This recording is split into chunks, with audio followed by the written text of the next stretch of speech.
ETV के खास मुलाकात कार्यक्रम में आपका हार्दिक स्वागत है। धन्यवाद। तो अमित जी, सबसे पहले तो आज आपको बधाई कि चुनाव आयोग ने उत्तर प्रदेश में आपकी पब्लिक मीटिंग्स पे जो रेस्ट्रिक्शन था, बैन था, उसको हटा लिया है। तो कैसा लग रहा है आपको आज लखनऊ? नहीं, बैन जब लगा तब मेरा एक्सप्लेनेशन पहुंचा ही नहीं था। मेरा एक्सप्लेनेशन पहुंचने के बाद मैंने चुनाव आयोग को रिक्वेस्ट करा था कि ये बैन उठा लिया जाए, और मुझे आनंद है चुनाव आयोग ने मेरे रिक्वेस्ट को पॉजिटिव रिस्पॉन्ड किया है।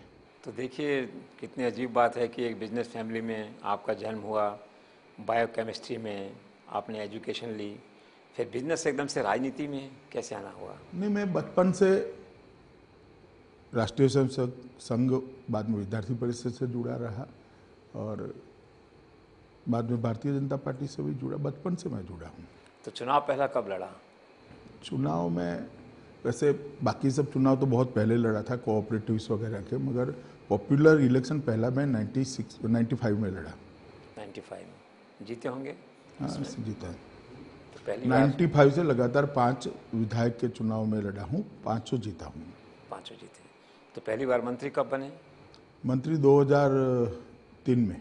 उसमें आपको 10 मंत्रालय दिए गए, ये वही साल था 2003? नहीं, 10 मंत्रालय ऐसा नहीं है, रिलेटेड मंत्रालय है, मगर पोर्टफोलियोज थे मेरे पास उस समय। तो गृह मंत्रालय भी आपके पास ही था जी उस समय।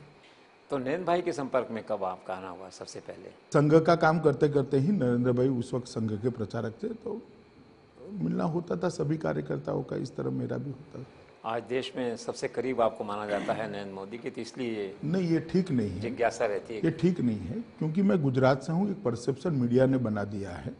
नरेंद्र भाई की जो काम करने की पद्धति है और भारतीय जनता पार्टी की जो काम करने की संस्कृति है, उसमें कोई किसके नज़दीक किसके दूर, कोई खास, इस तरह का कल्चर हमारे यहाँ नहीं है। सभी कार्यकर्ता अपनी अपनी क्षमता और जिम्मेदारी के अनुसार काम करते हैं। स्वाभाविक है, मैं राष्ट्रीय महामंत्री हूँ, नरेंद्र भाई हमारे प्रधानमंत्री पद के प्रत्याशी है और हम दोनों गुजरात से हैं, इसके कारण शायद ये परसेप्शन बना है। तो एकदम से गुजरात से यूपी में आप आए और आपने भाजपा को इस तरह से यहाँ पुनर्जीवित किया, जो काम यहाँ राजनाथ सिंह नहीं कर सके, मुरली मनोहर जोशी नहीं कर सके, लालजी टंडन नहीं कर सके। ऐसा नहीं है। कैसे? उत्तर प्रदेश में भी भारतीय जनता पार्टी कई बार सफल हुई है, सर्वोच्च स्थिति पर पहुंची है। यहाँ हमारी सरकार रही, 85 में से लगभग 60 सीट हम जीते हैं। पूरे उत्तर प्रदेश का दौरा करते हैं तो कई ऐसे कार्यकर्ता मिलते हैं जो पूर्व विधायक है, 3-3, 4-4 टर्म जीते हैं, 4-4 टर्म तक एमपी रहे हैं, मिनिस्टर रहे हैं। मतलब पूर्व उत्तर प्रदेश में भारतीय जनता पार्टी का एक गौरवमय इतिहास है। उत्तर प्रदेश में एक बीच का समय आ गया जिसमें जातियाँ हावी हुई, कुछ स्थानीय पार्टियाँ भी हावी हुई। इसके कारण भारतीय जनता पार्टी को थोड़ा सेटबैक आया था। इस बार पूरे देश में यूपीए की सरकार के खिलाफ एक माहौल है और लोग चाहते हैं कि भारतीय जनता पार्टी को चुने, क्योंकि भारतीय जनता पार्टी ने जो नेता तय किया है आने वाले चुनाव के लिए, इसके प्रति लोगों के मन में काफ़ी श्रद्धा है, एक आशा का संचार हुआ है। लोगों को विश्वास है कि नरेंद्र भाई इस देश को ठीक कर सकते हैं, स्थितियों को संभाल सकते हैं और 21वीं शताब्दी का भारत जैसा हो सकता है ऐसा बना सकते हैं। इसके कारण उत्तर प्रदेश में भी काफ़ी अच्छा रिस्पॉन्ड है। हाँ, ये बात ज़रूर है कि हमने चुनाव के पहले 8-9 महीने में संगठन को ठीक करने के लिए उत्तर प्रदेश के सारे कार्यकर्ताओं के साथ रहकर मैंने भी परिश्रम किया है और एक यहाँ की टीम धीरे धीरे युवा टीम बन रही है। उसको अच्छा रिस्पॉन्ड पब्लिक से भी मिल रहा है, कार्यकर्ताओं से भी मिल रहा है। तो यहाँ जो लोकल लीडरशिप थी उसका सपोर्ट कैसे मिल रहा है आपको? थी नहीं है, आज भी है, वो काम में है, सब चुनाव में लगे हैं। माननीय कल्याण सिंह जी, माननीय विनय कटियार जी, कलराज मिश्रा जी खुद ही चुनाव लड़ रहे, माननीय राजनाथ सिंह जी भी चुनाव लड़ रहे, सब लोग चुनाव के मैदान में हैं। तो कलेक्टिव लीडरशिप की तरह काम हो रहा है? जी बिल्कुल। तो क्या असेसमेंट है यूपी के बारे में अब सीट्स को लेके? मैं मानता हूं कि सबसे अच्छे परिणाम अगर किसी एक पार्टी के लिए आएंगे तो भारतीय जनता पार्टी के आएंगे। हम सबसे बड़ा दल बनकर उत्तर प्रदेश में उभरेंगे और पहली बार लगभग 1 दशक के बाद भारतीय जनता पार्टी पूरे दमखम के साथ चुनाव लड़ रही है और जनता का रिस्पांस भी, रुझान भी भारतीय जनता पार्टी के प्रति सकारात्मक है। ये जो कुछ इन दिनों कहा जा रहा है कि डिवाइड कर रहे हैं या पोलराइजेशन हो रहा है वोट्स का? देखिए, मैंने ऐसा कुछ नहीं किया, ना मेरी पार्टी ने किया है कि जिसके कारण वोट पोलराइज हों। हाँ, मगर यहाँ समाजवादी पार्टी की सरकार है। समाजवादी पार्टी की सरकार ने शासन ही इस तरह से किया है कि पोलराइजेशन ऑलरेडी हुआ पड़ा है। दंगों का मामला हो, विकास के कार्यक्रम हो या उनका घोषणा पत्र, हर जगह पे अपीसमेंट दिखाई पड़ता है। अब जब किसी एक वर्ग विशेष का आप अपीसमेंट करते हो तो स्वाभाविक रूप से पोलराइजेशन होता है। मान लीजिए, मैं एग्जाम्पल के तौर पे कहना चाहूँगा कि रिजर्वेशन धर्म के आधार पर हो, इससे हमारा संविधान सहमत नहीं है। बड़ी स्पष्ट अवधारणा आरक्षण की संविधान ने बनाई है कि धर्म के आधार पर आरक्षण नहीं दे सकते। जब जब भी इसके लिए प्रयास हुआ, देश के न्यायालयों ने अलग अलग जगह पे अलग अलग स्तर पर इस पर रोक भी लगाई है, मामले लंबित भी है। फिर भी इस बार घोषणा पत्र में हम मुसलमानों को आरक्षण देंगे। अगर आप इस तरह के संवैधानिक बातें वोट के लिए करेंगे तो पोलराइजेशन होगा। तो मुजफ्फरनगर का कोई इम्पैक्ट? देखिए, मुजफ्फरनगर के दंगों में भी प्रशासन की गोताही के कारण ही दंगे हुए, ऐसा मेरा स्पष्ट मानना है। अगर जब पहली घटना हुई तब पक्षपात किए बगैर अगर पुलिस कार्यवाही हो जाती तो दंगे न होते, ऐसा मैं मानता हूं। मेरा भी अनुभव है गृह मंत्रालय का। किसी एक वर्ग को खुश करने के लिए लॉ एंड ऑर्डर की सिचुएशन को वल्नरेबल बना देना बड़ा भयावह होता है, और वही हुआ है मुजफ्फरनगर के दंगों में। तो इसका असर क्या आपको पूरी यूपी में दिखाई देगा या खाली वेस्टर्न यूपी तक ही? नहीं, सिर्फ दंगे की बात नहीं है, प्रशासनिक स्तर पर भी। मान लीजिए, बच्चियां जो पढ़ती हैं उनको वजीफे देने हैं, तो वो भी माइनॉरिटी की बच्चियों को भी ही मिलता है। तो इसका रिएक्शन मानसिक तौर पर नहीं आएगा क्या? जरूर आएगा। पोलराइजेशन होता है ऐसी चीज़ों से। कई ऐसी चीज़ें मैं कहना नहीं चाहता, और उत्तर प्रदेश की जनता के मन में सवाल पड़ा है कि सरकार जो संवैधानिक रूप से बनी है, सबके वोट से बनी है, ये ऐसे कैसे कर सकती है, और इसके कारण काफ़ी सवाल सरकार के लिए खड़े हुए।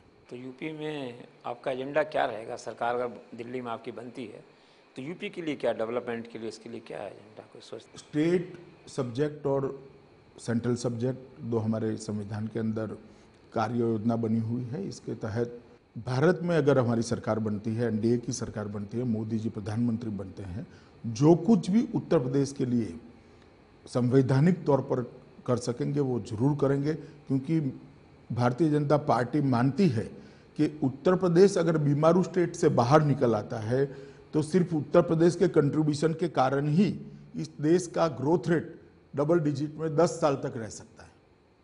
इतना काम होना बाकी है यहाँ पर। इसलिए अगर भारतीय जनता पार्टी की सरकार उत्तर प्रदेश में बनती है तो मैं निश्चित तौर पर मानता हूं कि भारतीय जनता पार्टी जो कुछ भी बन पड़ेगा वो सब करेगी। तो सेंट्रल स्टेट का कोई टकराव आने वाले? नहीं, संविधान ने काफी स्पष्ट किया हुआ है सेंटर ने क्या करना है, स्टेट ने क्या करना है। फेडरल स्ट्रक्चर की मर्यादा राज्य और केंद्र दोनों के लिए बनाई हुई है। इस मर्यादा की परिधि में ही, इस लक्ष्मण रेखा के अंदर ही यूपी के डेवलपमेंट के लिए काफी कुछ किया जा सकता है, और हम जरूर करेंगे। फेडरल स्ट्रक्चर की जो बात अपन कर रहे हैं, तो उस दिन अपन ने क्यों कहा कि अगर हमारी सरकार आएगी तो अगले दिन ही हम यूपी गवर्नमेंट को डिसमिस कर देंगे? मैंने ऐसा नहीं कहा। मैंने ऐसा कहा कि यहाँ पर अगर जनमत सपा खो देती है तो उसको शासन करने का अधिकार नहीं है, और अपने आप विधायक ही तय करेंगे। अपने आप शब्द प्रयोग किया है, विधायक ही तय करेंगे कि अब सपा की सरकार को रहने का अधिकार है या नहीं। बीजेपी ऐसा सरकार को मैंने टॉपल कभी करने नहीं के कहा, लिए, मैंने कभी ऐसा नहीं कहा। और नई सरकार ऐसी कोई कोशिश कई बार देश में ऐसा हुआ है कि जनमत खिलाफ होने के बाद चुनी हुई सरकारों ने इस्तीफे दिए हैं, मॉरल ग्राउंड पर इस्तीफे दिए। हेगड़े जी हो या बाकी सब कई जगह पे डिसमिसल्स भी हुए, डिसमिसल्स भी हुए, मगर हम ऐसा कभी नहीं चाहते। ना भारतीय जनता पार्टी चाहती है कि हम किसी सरकार को डिसमिस करेंगे, और न कोई टॉपल करने के लिए अपन कोई इस तरह से कोई एक्टिविटी नहीं करें, कोई इस तरह का नहीं। नहीं। तो गुजरात में तो आपका बहुत लंबा एक्सपीरियंस रहा, और आपने कहा कि लंबा इतिहास है सब घटनाओं का, कहानियों का, लेकिन आज जबकि ब्रॉडली आपके पास क्लीन चिट है, आज गुजरात में जाने पे आपके कोई बैन नहीं है, यहाँ बैन नहीं है, तो तो कभी कभी आपको ऐसा लगता नहीं है कि आप विक्टिम रहे हैं किसी कॉन्स्पिरेसी के या प्रोसीडिंग्स चलिए, के? मेरे जीवन का एक पर्सनल पहलू है, मैं इस पर ज़्यादा डिस्कस नहीं करना चाहता। जब आप पॉलिटिक्स में काम करते हो और विशेष कर स्पष्टता से करते हो और मुखर कर करते हो, तब कुछ दिक्कतें आती हैं, उसको झेलनी भी पड़ती है और मैं इसके लिए तैयार हूँ। तो आपको यकीन है कि अब दिल्ली में सरकार बनने जा रही है एनडीए की जी, आपकी? मुझे पूरा विश्वास है कि भारतीय जनता पार्टी के नेतृत्व में एनडीए की सरकार बनेगी और मोदी जी आने वाले दिनों में भारत के प्रधानमंत्री बनेंगे। तो मोदी जी अगर प्रधानमंत्री बनते हैं तो आपको क्या लगता है कि वो अभी तक जो प्राइम मिनिस्टर्स कंट्री में हुए हैं, चाहे अटल जी हैं, जवाहरलाल नेहरू हैं, इंदिरा जी हैं, शास्त्री जी हैं, किसके सबसे करीब आपको दिखाई देंगे वर्किंग के हिसाब से? कुछ ऐसा? देखिए, हर व्यक्ति का अलग अलग व्यक्तित्व होता है, हर व्यक्ति की अलग अलग कार्य पद्धति होती है और दूसरा, चुनौतियां भी देश के सामने हर समय पर अलग अलग होती हैं। प्रधानमंत्री जब काम करते हैं तो ज़्यादातर समय तो देश के सामने जो चुनौतियां हैं उसको एड्रेस करने के लिए करते हैं। तो मैं मानता हूं कि मोदी जी के सामने जो चुनौतियां हैं वो शायद ही किसी प्रधानमंत्री के बनने से पहले किसी के लिए तैयार पड़ी होगी। इतनी चुनौतियां यूपीए 1 यूपीए 2 ने बनाकर रखी हुई। देश का औद्योगिक विकास ठप पड़ा है, देश के रुपये की साख विश्व में धरातल पर पहुंची हुई है, महिलाओं की सुरक्षा देश में कहीं पर नहीं है, सीमाओं की सुरक्षा में पड़ोसी हमारी सीमाओं का सम्मान नहीं करते हैं, विदेश नीति खस्ता हाल पड़ी है, भ्रष्टाचार की बात करें तो इतनी भ्रष्ट सरकार शायद ही संविधान बनने के बाद कभी आई होगी। जुडिशरी और एडमिनिस्ट्रेशन के कन्फ्रंटेशन के भी मामले सामने आए हैं। काफ़ी ऐसी चीज़ें हैं जिसमें इमीडिएट इंटरवेंशन की ज़रूरत है और सरकार बनते ही इन सबको एड्रेस करना पड़ेगा। ये भी जो महिलाओं की सुरक्षा की बात आपने की, तो कांग्रेस ही कहती है कि भाई आप एक तरफ सुरक्षा की बात कहते हैं, एक तरफ आप ये जासूसी जैसी इस तरह की बात करते हैं, तो कैसा लगता है? देखिए, आप जिस मामले की जिक्र कर रहे हैं, मीडिया उसको स्नूपगेट कहता है, उसकी जांच के लिए गुजरात सरकार ने एक आयोग बनाया है। हाईकोर्ट की रिटायर्ड जज साहिबा इस आयोग की अध्यक्षता करती हैं और मैं मानता हूं कि जब तक आयोग ये तय न कर ले कि उस महिला को सुरक्षा दी गई थी या उसका सर्वेलेंस किया गया था, तब तक हमने संयम बरतना चाहिए। और मीडिया से भी मेरी प्रार्थना है कि एक बार, क्योंकि पहले कहते थे जांच कराइए जांच कराइए, अब जांच को रख दिया गुजरात सरकार ने, तो जांच का रिपोर्ट आने तक सबने संयम बरतना चाहिए। एक बार अगर उसमें तय होता है कि ये सर्वेलेंस नहीं था, सुरक्षा थी, तो उसके डायमेंशन बहुत अलग है। अगर तय होता है सर्वेलेंस था, तो उसके डायमेंशन अलग है। तो जब तक जांच आयोग अपनी रिपोर्ट न दे, तब तक सबने संयम बरतना चाहिए। तो coming back to Narendra Modi as a prime minister, तो आपको क्या लगता है उनका गवर्नेंस मॉडल किस तरह का होगा? कौन से सेक्टर को वो गुजरात के अनुभव को आप ध्यान रखते प्राथमिकता देंगे? क्या देखिए, ये बहुत बड़ा देश है, अलग अलग समस्याओं से घिरा हुआ देश है, जटिल समस्याओं से घिरा हुआ देश है और इतने सारे प्रांत हैं इस देश में कि कोई एक मॉडल कभी काम नहीं कर सकता। इसलिए यहाँ पर जब सरकार बनेगी तब सरकार के सामने जो चुनौतियाँ होगी, इसके आधार पर ही रणनीति तय हो सकती है, पहले से कोई रणनीति नहीं बन सकती। क्या लगता है एग्रीकल्चर को प्राथमिकता मिलेगी? जैसे आजकल विज्ञापन आपका आता है, निश्चित एग्रीकल्चर को प्राथमिकता मिलेगी। हमारे घोषणा पत्र में हमने एग्रीकल्चर पर खासा वजन भी दिया है और गुजरात में भी, मध्य प्रदेश में भी, जहाँ जहाँ एनडीए की सरकार रही है, हमने एग्रीकल्चर सेक्टर को काफ़ी प्रमोट किया है और परिणाम भी मिले हैं। मैं मानता हूँ कि जब तक एग्रीकल्चर सेक्टर का ग्रोथ रेट में सम्मानित स्थान न हो, देश के लिए रोजगारी की समस्या कभी हल नहीं हो सकती। इंडस्ट्री को प्रमोट करेंगे? स्वाभाविक रूप से एक बैलेंस ग्रोथ की बात होगी तीनों सेक्टरों में। ये पिछले कुछ समय में गुजरात भी गया तो एक प्रचार इस तरह का हुआ कि भाई industry was given A priority over agriculture, ऐसा लगा आपको? नहीं, ऐसा नहीं गुजरात में है, रहते हुए ऐसा नहीं है। देखिए, गुजरात एकमात्र राज्य ऐसा है जिसका एग्रीकल्चर ग्रोथ ऑलवेज देश के एग्रीकल्चर ग्रोथ से मिनिमम 4 टाइम रहा और कंटिन्यूसली 10 साल तक। उसमें सातत्य भी है और उसमें वृद्धि भी है। अगर ऐसा होता तो ये ना होता। आज गुजरात का किसान खुश है, इसकी माली हालत सुधरी है उसको मॉडर्न से मॉडर्न एग्रीकल्चर शोध संस्थानों का फायदा मिला है। कृषि वैज्ञानिक इसके घर तक, खेत तक जाते हैं, उसकी सेवा के लिए उपलब्ध होते हैं। और गुजरात सरकार भी जो एक्सटेंशन के एग्रीकल्चर एक्सटेंशन के लिए, एग्रीकल्चर प्रमोशन के लिए जितनी भी योजना है वो गांव में जाकर एक कृषि महोत्सव के दौरान उनको देती है। किसान को कहीं तहसील सेंटर पर या जिले सेंटर पर आना जाना पड़ता है या फॉर्म भरने पड़ते हैं, इस तरह की योजना हमारे यहाँ नहीं है। पूरे अधिकारी गांव में जाते हैं और जिनको लाभान्वित करना है इनके लाभ उनके गांव में जाकर सबकी उपस्थिति में ही मिल जाते हैं।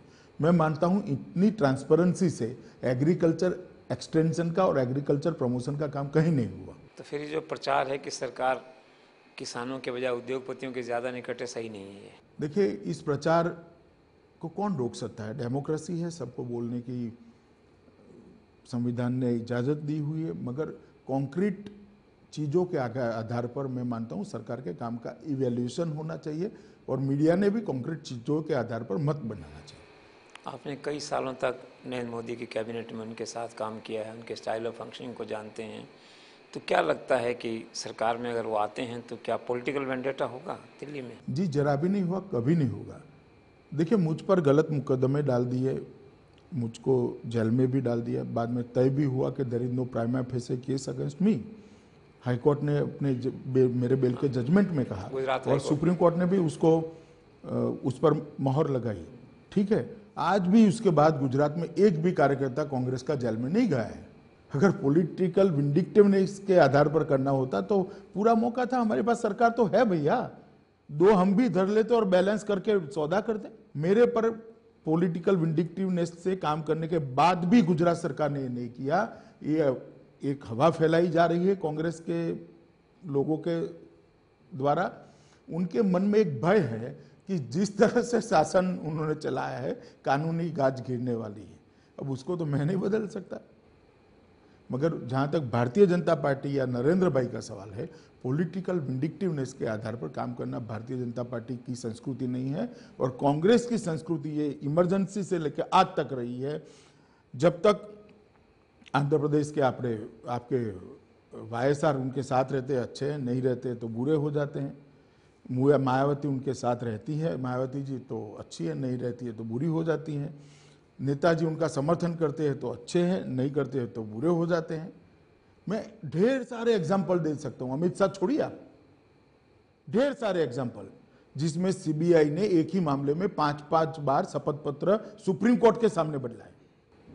मगर जहां तक भारतीय जनता पार्टी का सवाल है, हम ऐसा निश्चित नहीं करेंगे।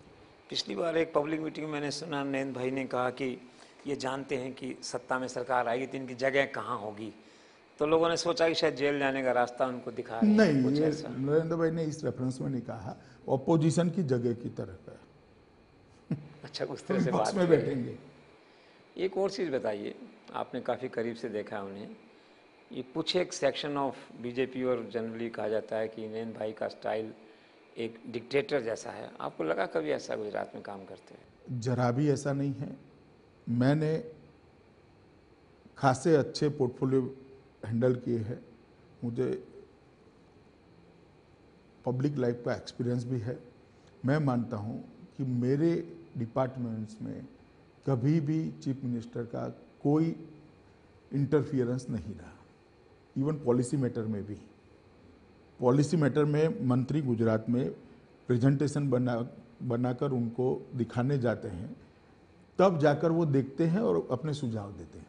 ऐसा कुछ आने वाला ऐसा कोई सवाल ही नहीं है। ऐसा डेमोक्रेटिक जो है जिस तरह देखिए, फॉर्मली काम करने को अगर आप कोई डिक्टेटरशिप कहता है तो मैं मानता हूं कि जो देश का मुखिया है उसने फॉर्मली काम करना चाहिए और पॉलिटिकल विल के साथ काम करना चाहिए, तभी समस्याओं का निराकरण होगा।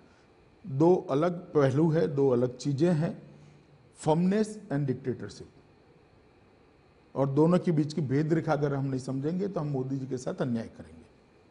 मीडिया में मेरे कुछ साथी सोचते हैं ऐसा दिल्ली में, शायद डरे हुए हैं कि भाई आने वाले दिनों में फ्रीडम ऑफ एक्सप्रेशन कर्टेल हो जाएगी उनके आने से। क्या हुआ गुजरात में? हम 12 साल से हैं।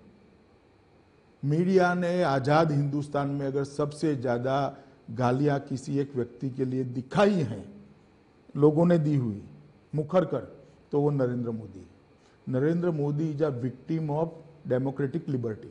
तो क्या वहाँ हुआ कभी- किसको? 2002 से लेके आज तक मीडिया ने काफी कुछ कहा है मोदी जी के लिए, जिसने कहा है उसको दिखाया है। क्या हो गया? कुछ नहीं होता। हम डेमोक्रेटिक चीजों में भरोसा करते हैं और दिल से भरोसा करते हैं। हमारा मानना है कि ठीक है, निंदा होती है तो होए और जनता के सामने जाए, बाद में जनता तय करे कि सच क्या है, और जनता ने किया भी है। मीडिया ने इतने हमले करने के बाद भी गुजरात में 4-4 बार हम चुनाव जीते, 2/3 बहुमत से जीते। जनता अपने फैसले लेती है खुद। काफी मैच्योर हो चुकी है हमारी डेमोक्रेसी। गुजरात में कभी वेंडेटा मीडिया पे कोई ऐसा इस तरह का एक भी घटना आप बता दीजिए। आप भी मीडिया में इतने साल से काम कर, कभी नहीं हुआ। आपके भी ईटीवी के भी स्ट्रिंगर रहते हैं, जर्नलिस्ट रहते हैं, काफी बड़ी टीम है आपकी, कभी ऐसा नहीं हुआ।